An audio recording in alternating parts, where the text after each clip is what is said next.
एक समीक्षा दृष्टि समझने के बजाय स्वतंत्र टिप्पणी समझना चाहिए कि वेदों के बारे में सोचने का तरीका हमको बदलना पड़ेगा, अपना माइंडसेट बदलना पड़ेगा। हम जब वेदों की बात करते हैं तो हमारे दिमाग में संहिताएं होती हैं।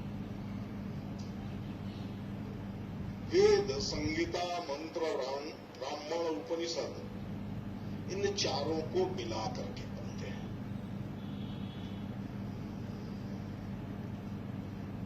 और वेदों के आधार पर जो ज्ञान राशि का विस्तार है, जिससे विद शब्द का अर्थ चरितार्थ होता है, उसके आधार पर विचार करें तो मनुस्मृतिकार जो आचरण के लिए, धर्म के लिए स्रोत के रूप में सिद्धांत प्रतिपादित करता है, श्रुति स्मृति सदाचार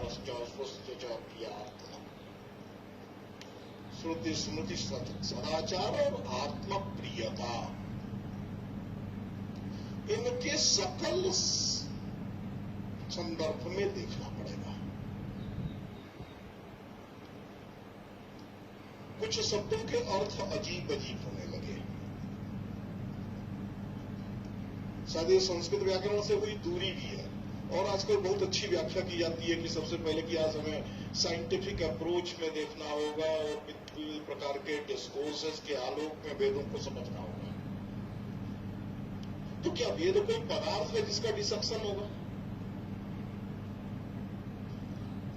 अपने में जो शब्द राशि है वो पद मात्र है, मतलब जिस अर्थ को प्रस्तुत कर रहा है उसको प्रस्तुत करने का एकमात्र तरीका वह व्याकरण है। वेदों को वेदांगों से इतर समझने की कोशिश जब भी होगी तो अर्थ का अनर्थ होने वाला है। यानी शिक्षा, कल्प, नृत्य, व्याकरण, ज्योतिष, इनको छोड़ करके जब हम वेदों के अर्थ प्रस्तुत कर रहे होते हैं तो वस्तुतः कहीं न कहीं कोई ऐसी बड़ी गलती होती है जिससे संपूर्ण वेदों की ज्ञान राशि एक आडंबर के रूप में परिवर्तित हो जाती है। इसलिए इतना आसान नहीं है।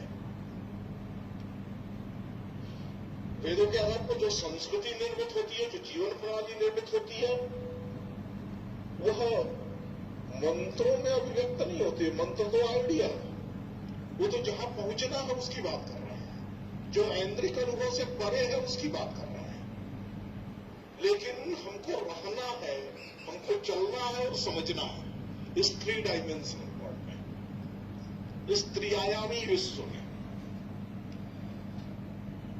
मंत्र दृष्टा ऋषि इस त्रिआयामी विश्व में अवस्थित होकर के एक 4th डायमेंशन की बात कर रहा है जो हमारा लक्ष्य जगत है। इसलिए वेद ज्ञान की असीम संभावनाओं के सूत्र हैं।